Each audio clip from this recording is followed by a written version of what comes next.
चुनावी चकल्लस में आपका स्वागत है। नमस्कार, मैं हूं भारत शर्मा। बीजेपी ने इस बार अपने कद्दावर मंत्री नरेंद्र सिंह तोमर को यह सोचकर मैदान में उतारा है कि इससे ग्वालियर चंबल संभाग की अन्य सीटों पर भी असर पड़ेगा। पर सच यह है कि खुद नरेंद्र सिंह तोमर के लिए यह सीट आसान नहीं है। इस सीट पर अभी तक बीजेपी और बीएसपी ने अपने उम्मीदवार घोषित कर दिए हैं, पर कांग्रेस की तरफ से अभी तक उम्मीदवार की घोषणा नहीं हुई है। फिर भी माना जा रहा है कि निवर्तमान विधायक रविंद्र सिंह तोमर ही इस सीट पर कांग्रेस के उम्मीदवार होंगे। मुरैना जिले की दिमनी सीट की बात करें तो यह तोमर बहुल सीट है। यहां करीब 65,000 मतदाता स्वजाति हैं नरेंद्र सिंह तोमर के। नरेंद्र सिंह तोमर मुरैना लोकसभा सीट से सांसद हैं। मुरैना जिले की 3 सीटें क्रमशः दिमनी, जौरा और सोमावली ठाकुर बहुल सीटें हैं। इसके अलावा अंबा और मुरैना सीट पर भी क्षत्रिय मतदाताओं की संख्या अच्छी खासी है। नरेंद्र सिंह तोमर को इसी समीकरण का फायदा मिलता है। फिर भी एक खास बात है नरेंद्र सिंह तोमर की स्थिरता को लेकर। उन्होंने विधानसभा के 3 चुनाव उपनगर ग्वालियर से लड़े और जीते। उसके बाद 3 बार वे सांसद रहे। पहली बार मुरैना से, दूसरी बार ग्वालियर से और तीसरी बार फिर मुरैना से। ग्वालियर चंबल की राजनीति की बात करें तो 2 नेता ही ऐसे हैं जिन्होंने लगातार अपनी सीटें बदली हैं। एक नरेंद्र सिंह तोमर, दूसरे अनूप मिश्रा जो पूर्व प्रधानमंत्री अटल बिहारी वाजपेयी के भांजे हैं। फिलहाल वे चुनाव हार चुके हैं। नरेंद्र सिंह तोमर को लेकर अटकलें लगाई जा रही थी कि लोकसभा का अगला चुनाव वे भोपाल से लड़ने की तैयारी कर रहे हैं। दरअसल यही एक बात है जिसे लेकर उनकी स्थिति गंभीर नजर आ रही है।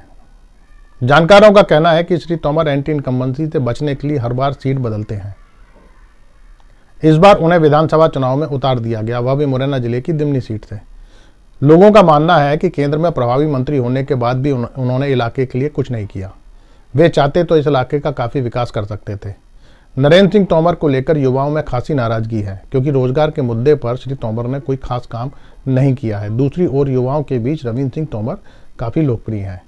बता दें, इस सीट पर पिछले 2 बार कांग्रेस ने बीजेपी को शिकस्त दी है। इससे पहले 2013 के चुनाव में बहुजन समाज पार्टी ने यहाँ जीत हासिल की थी। 2018 के चुनाव में और फिर 2020 के उपचुनाव में कांग्रेस के प्रत्याशी जीते थे। 2018 में कांग्रेस के सिंधिया समर्थक गिरिराज दंडौतिया ने बीजेपी उम्मीदवार शिव मंगल सिंह तोमर को हराया था। इसके बाद जब सिंधिया कांग्रेस में शामिल हुए तो दंडौतिया उनके साथ पाला बदलकर बीजेपी में शामिल हो गए और 2020 के उपचुनाव में बीजेपी की तरफ से उन्हीं को उतारा गया, लेकिन कांग्रेस के रविंद्र सिंह तोमर ने उन्हें हरा दिया।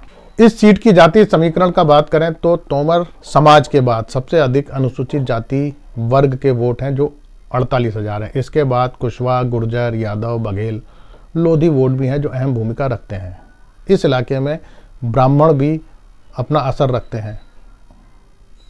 इसीलिए बहुजन समाज पार्टी ने बलबीर सिंह दंडौतिया को चुनाव में उतारा है मैदान में। वे एक बार बीएसपी से विधायक भी रह चुके हैं। अब बात कांग्रेस के रविंद्र सिंह तोमर की बात करें।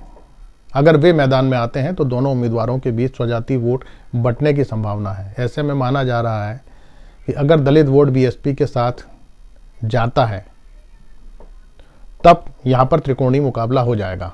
वे एक बीएसपी विधायक बलबीर दंडौतिया एक बार विधायक भी रह चुके हैं, लेकिन सवाल दलित वोटों का है। 2018 के चुनाव से पहले यहां दलित एक्ट को लेकर बड़ा प्रदर्शन हुआ था, जिसमें व्यापक हिंसा भी हुई थी। उसी वक्त से ग्वालियर चंबल का दलित वोट बीजेपी से नाराज है। 2018 के चुनाव में बीजेपी की व्यापक हार का कारण भी दलित वोट ही था। अब सवाल उठता है कि दलित वोट क्या करेगा। बलबीर दंडौतिया पहले बीएसपी से विधायक रहने के बाद दल बदल कर चुके हैं। यही हाल गिरिराज दंडौतिया का भी था। वो जीते कांग्रेस की टिकट से थे, लेकिन उन्होंने पाला बदल के वो बीजेपी में चले गए। अब सवाल है कि क्या दलित वर्ग इन दल बदलू नेताओं पर भरोसा करेगा।